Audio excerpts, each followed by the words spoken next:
아멘. 하나님 주신 말씀 마태복음 오늘도 계속해서 1장 1절부터 우리 17절까지 말씀 합독합니다. 같이 한 목소리로 읽겠습니다. 시작. 아브라함과 다윗의 자손 예수 그리스도의 세계라.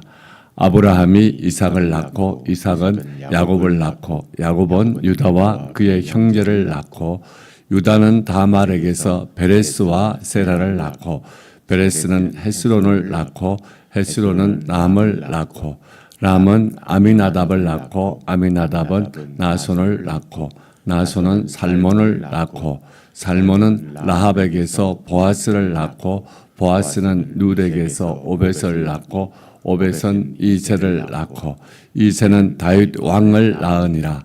다윗은 우리아의 아내에게서 솔로몬을 낳고 솔로몬은 르호보암을 낳고 르호보암은 아비야를 낳고 아비야는 아사를 낳고 아사는 여호사밧을 낳고 여호사밧은 요람을 낳고 요람은 우시야를 낳고 우시야는 요담을 낳고 요담은 아하스를 낳고 아하스는 히스기야를 낳고 히스기야는 므낫세를 낳고 므낫세는 아몬을 낳고 아몬은 요시야를 낳고 바벨론으로 이거할 때에 요시야는 여고냐와 그의 형제를 낳으니라.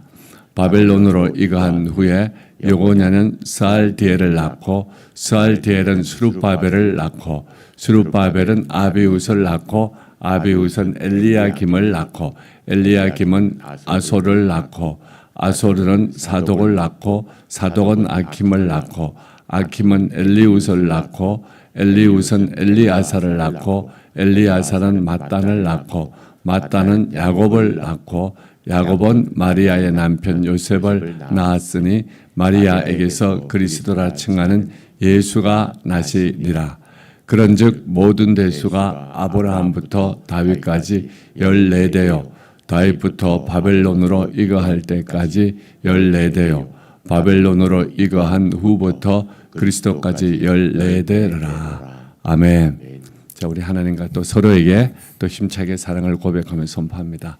하나님, 목숨 다해 사랑합니다. 내 몸처럼 사랑합니다. 아멘. 날씨가 많이 풀렸습니다. 제가 물을 한 잔 마시겠습니다.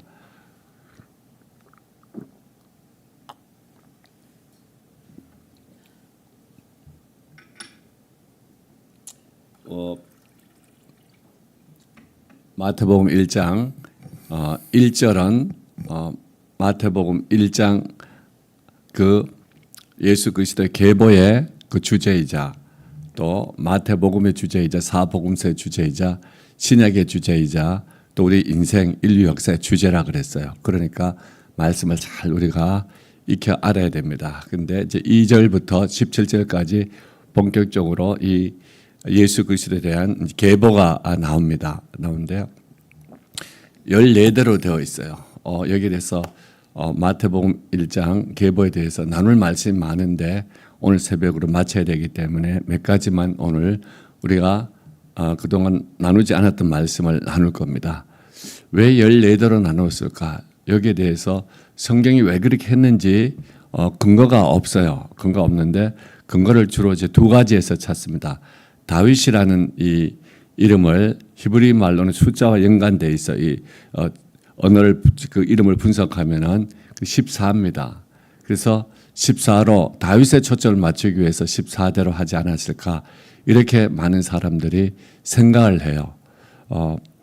마치 그 성경에 나오는 그 숫자를 가지고 이름을 가지고 숫자화해서 많이 해석을 합니다. 또 하나는 그 14대는 완전수, 충만수, 7의 그 곱하기 2, 2는 성경의 증인의 수예요. 그러니까 그것이 3번 반복되죠. 3번은 이거 완전수, 신의 수라 그러죠. 삼위일체 신의 수라 그러는데 그렇게 해서 하나님의 아들 예수 그리스도가 이 땅에 와서 구원을 하는 그 계보에 하나님의 언약의 완전성을 얘기하기 위해서 했다. 그래서 자, 첫째부터 14대까지 또 14대까지 14대까지 그러니까 7으로 말하면은 첫째 대가 14대니까 2대죠. 그 다음에 또 두 번째도 7 곱하기 2고 7 곱하기 2니까 7 곱하기 6이에요. 그래서 마지막 그 7, 7이 49, 마지막 7세대는 예수 그리스도로부터 시작된 교회와 우리가 7세대에 속한다고, 그걸 강조하기 위해서 이렇게 대수를 맞추었을 거다 이렇게 해요. 그러나 두 가지 다가 우리에게 성경의 어떤 그 언어적인 것과 또 언약적인 근거가 조금은 있는데 왜 그렇게 했는지는 구체적으로 모르는데 마태한테 아마 물어봐야 될 겁니다. 하나님께 또 여쭤봐야 되고요. 그런데 우리는 이것이 그 말씀 가운데 핵심은 다윗은 우리 보니까 중간에 다윗만 뭐라고 되어 있어요? 왕으로 되어 있어, 왕. 그리고 예수 그리스도의 세계 끝나면은 이제 그 예수 그리스도를 통해서 태어나서 또 영적으로 태어나서 교회를 세우고 이 땅을 하나님 나라를 세워가는 우리의 이야기가 이제 펼쳐져야 돼요. 그러니까 7 곱하기 2 해서 그게 3번 나와가지고 7 곱하기 6인데 마지막 7 곱하기 7, 7번째는 저와 여러분이 예수로부터 시작되어서 이 족보를 만들어 가야 된다고. 그것도 굉장히 일리가 있는 말씀입니다. 여기에 대해서는 요즘 연구를 많이 하고 있어요. 여러분 이 정도만 알고요. 오늘은 우리가 나누지 못했던 내용을 조금 더 보려고 그래요. 자, 2절로 가서, 자, 2절에 보면은 아브라함이 이삭을 낳고 이삭은 야곱을 낳고, 여기 나타 이게 계속 나온다 그랬죠. 근데 마지막 16절에 가면은 자, 그 요셉이 등장하고, 그리고 이 마리아에게서 누가 낳았다고요? 예수 그리스도가 자, 낳았다 그래요. 나시니라. 저걸 우리 그냥 평범하게 바꾸면 예수가 낳았다는 얘기죠. 낳았다는 것은 태어났다는 얘기요. 낳았다는 것은 내가 낳은 거고, 자, 낳았다는 것은 누구로부터 낳았다는 거죠. 태어났다는 거죠. 그렇게 해서 계속 낳다 능동으로 가다가 저 마리아에게서 그리스도라는 칭은 예수가 낳았다는, 태어났다는 것은 수동으로 바뀌었다 그랬어요. 그리고 저것은 그리스도라는 칭 안에 예수가 누구로부터 태어났다는 얘기예요. 요셉으로부터가 아니라 계속 남편이 나왔다 그러다가 하나님으로부터 태어났다는 얘기예요. 하나님으로부터 오셨다는 얘기예요. 그걸 강조하기 위해서 그런데 그것은 다음 주에 그 마리아가 이제 잉태하는 그 내용에서 조금 더 다루도록 하고요. 자, 오늘은 3절을 한번 띄워줘 보세요. 여러분들 여기서부터 좀 눈여겨보시고 또 은혜롭게 잘 보세요. 자, 3절에 갑자기 유다가 나오고, 자, 잠깐 2절 다시 한번 띄워줘 보세요. 2절에 잠깐 다룰 말씀 하나 있어요. 아브라함이 이삭을 낳고 이삭은 야곱을 낳고 누가 나타났다 그랬는데 두 군데서만 야곱은 유다와 그의 형제를 낳고 그 형제가 포함이 돼요. 왜 이렇게 마태는 기록을 했을까? 여기에 대해서는 창세기에 근거가 있습니다. 창세기 49장 9절부터 말씀 볼게요. 자, 8절부터 한번 떼어줘 볼래요, 목사님? 8절 되나요? 유다야, 너는 내 형제의 찬송이 될지라. 내 손이 내 원수의 목을 잡을 것이요 내 아비의 아들들이 내 앞에서 절하리로다. 9절. 유다는 사자 새끼로다. 내 아들들아, 너는 움킨 것을 찢고 올라갔도다. 그의 엎드리고 웅크림이 수사자 같고 암사자 같으니 누가 그를 범할 수 있으랴. 그 다음 홀은 왕이 지휘하는 그 막대기를 얘기하는 거예요. 지봉. 유다를 떠나지 아니하며 치리자의 지팡이 홀이죠. 그 발 사이에서 떠나지 아니하시기를 실로가 오시기까지 미치리니 그에게 모든 백성이 복종하리로다. 아멘. 다시 요 구절을 가지고 우리 마태복음 1장 3절을 한번 볼게요. 1장 3절에 가면은 자, 유다와 그의 형제들. 그러니까 유다가 이 언약의 핵심 뿌리를 가져가는데 유다를 통해서 혼자만이 아니라 2절 참요. 2절에 보면은 누가 유다의 형제들이 같이 12지파를 이루어서 하나님의 백성이 된다는 얘기예요. 그래서 이걸 누가 헌신하고 누가 이끌어가고 누가 여기에 신약의 표를 빌리면은 십자가를 지고 이 형제들을 하나님의 자녀로 세워가겠어요. 유다가 한다는 얘기예요. 그래서 이 마태복음 조건은 누가 한 명이 낳고 거기에 초점이 있는 것이 아니라 벌써 어디로 가요? 하나님이 선택한, 자, 아브라함의 자손으로 말하면은 아브라함의 자손들이 하나님의 새 백성이 되잖아요. 새 백성, 백성. 그리고 여기 자손은 어떤 육적인 혈통보다는 하나님의 백성의 범위를 얘기하는 거죠. 범위. 그러니까 저와 여러분도 이제 한 명이 예수를 믿으면은 우리는 뭘 이루어야 돼요? 반드시 교회를 이루어야 되고 반드시 우리의 가정과 이 땅이 이 열방이 주님께 돌아오도록 하나님의 몸인 교회를 세우고 하나님의 나라 백성의 공동체가 되어야 돼요. 이 공동체성이 굉장히 강합니다. 요 내용이 바벨론 이거를 얘기할 때에 또 나오죠. 여고냐와 그의 형제들 나와요. 그러니까 이 백성들이 유다가 그 형제들이 어디로 가요? 애굽으로 가서 나라 빼앗기고 있을 때 그때 다시 나올 때 그들은 한 몸이 되어서 나옵니다. 한 공동체가 되어서 나와요. 하나님의 새 백성이 되어서 나옵니다. 마찬가지로 바벨론을 이거했을 때 그 앞뒤로 나오는 것이 여고냐와 그의 형제들이에요. 형제들, 그 형제들도 바벨론 포로에 잡혀갔지만은 돌아올 때 한 민족으로 돌아와요. 한 백성으로 돌아옵니다. 잡혀갈 때도 마찬가지예요. 그래서 예수 안에서는 굉장히 중요한 게 있어요. 어제 우리가 말씀 받았죠. 자, 그 기름 붓는 그 기름은 출애굽기 30장에 보면은 특별히 모세가 만든 특별한 기름인데 일반 기름이 아니에요. 그것은 세 가지에 분다 그랬죠. 하나는 자, 성전 기구에 붓고 그러니까 성전 자, 지금 성전은 누구예요? 건물이 아니라 예수를 믿는 저와 여러분이 예수의 몸을 이루고 한 교회를 있는 것이 성전이에요. 저와 여러분은 예수로 기름 부은 한 백성입니다. 같은 형제 자매예요. 그래서 교회에서는 형제 자매라는 표현을 자주 씁니다. 그리고 두 번째 기름 붓는 것은 대제사장. 그리고 또 하나는 왕에게 기름을 붓는다 그랬죠. 자, 어제 그 말씀했는데 여러분 여기서 이 족보에서 특별히 유다와 그 형제를 낳고 그리고 자 11절에 가면은 다시 그 나온다 그랬죠. 바벨론을 이거 하고 이거 할 때 이거 한 후에도 그의 형제를 낳았다고. 여고냐와 그의 형제를 낳았다고. 바벨론에 가서 나라 없는 것 같지만은 누가 그 여고냐가 그 형제와 함께 한 몸을 이루어서 그 백성들 이끌어 가야 돼요. 저와 여러분이 이 공동체성을 한 몸이라는 것을 잊지 마세요. 요즘 세상이 얼마나 각자가 개인 플레이를 해요. 그래 교회는 한 몸이에요. 예수 몸입니다. 요 이야기는 요 정도로 하고 오늘 좀 더 깊은 중요한 얘기를 하려고 그래요. 3절에 한번 가봅시다. 3절 가면은 잘 보세요. 여기서 천천히 읽어보세요. 시작. 됐어요. 자, 여기 보면은 누가 나왔다 그랬는데 형제 얘기를 안 해요. 근데 유다는 다말에게서 누가 나왔다 그러면 되는데 두 명이 나와요. 누가 나와요? 베레스와 세라를 낳고 그랬습니다. 자, 창세기 38장에 가면은 어제 우리 봤던 대로 이 다말이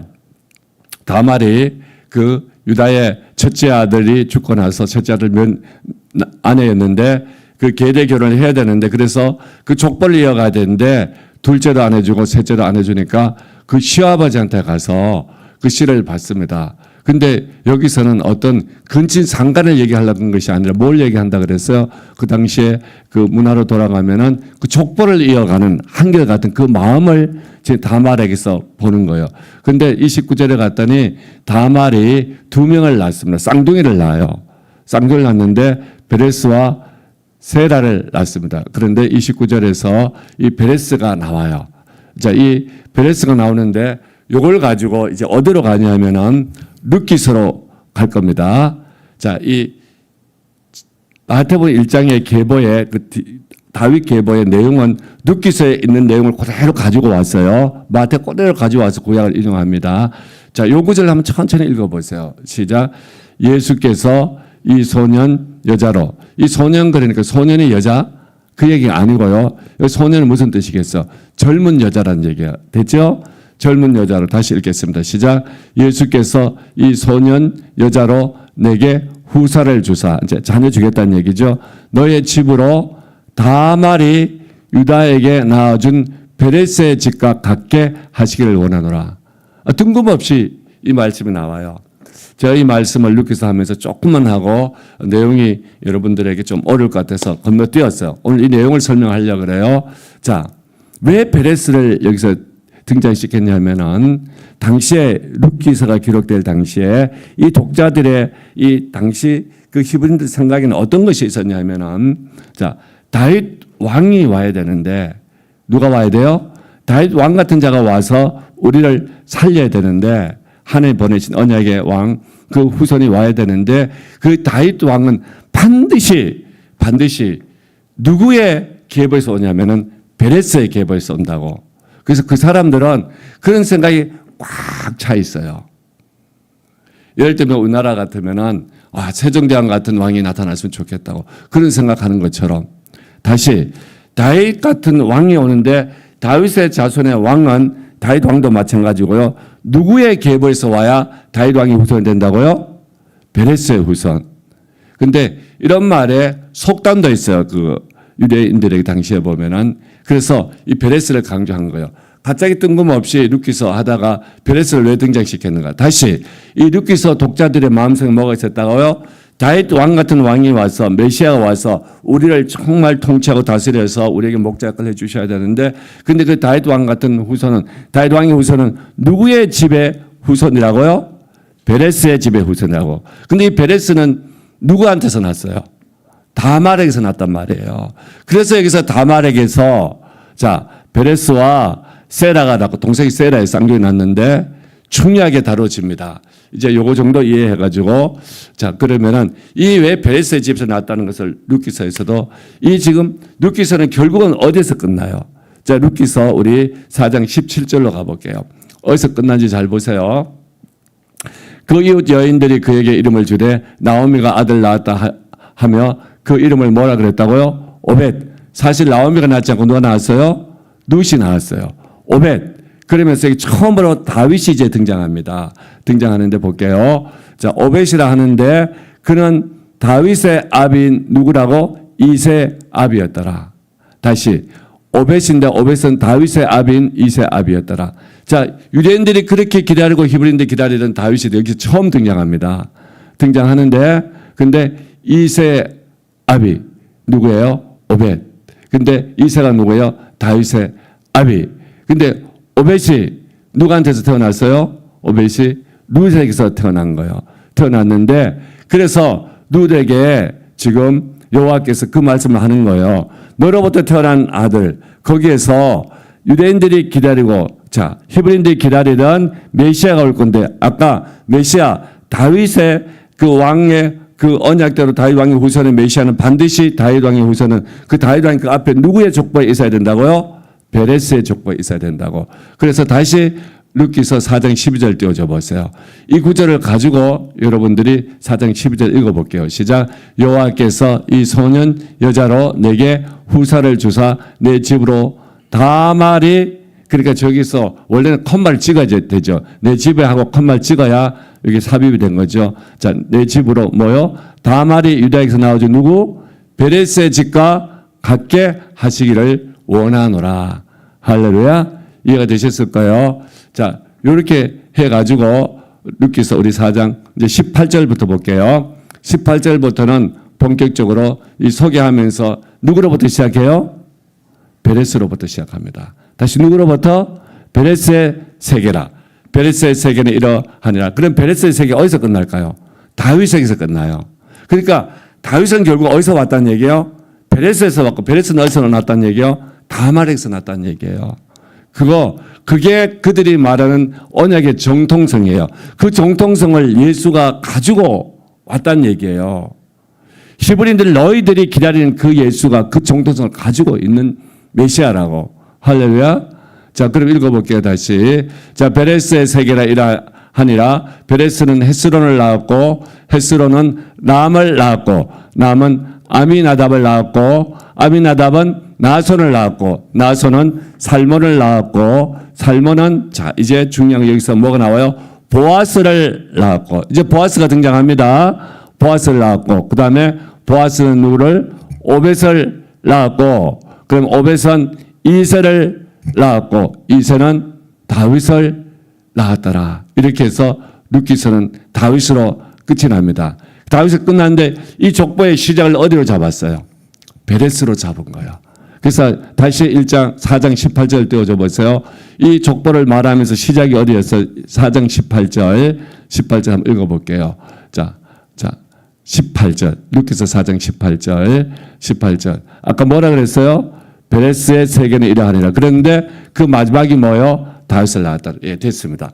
이렇게 하고, 자, 여기서 우리가 중요한 것은 우리가 예수 그리스도가 이 땅에 오셔서 우리를 위해서 구원주가 되시고 우리의 목자가 되셨는데, 그것은 다시 구약이 말하는, 성경이 말하는 이 언약의 계보를 깨뜨린 게 아니에요.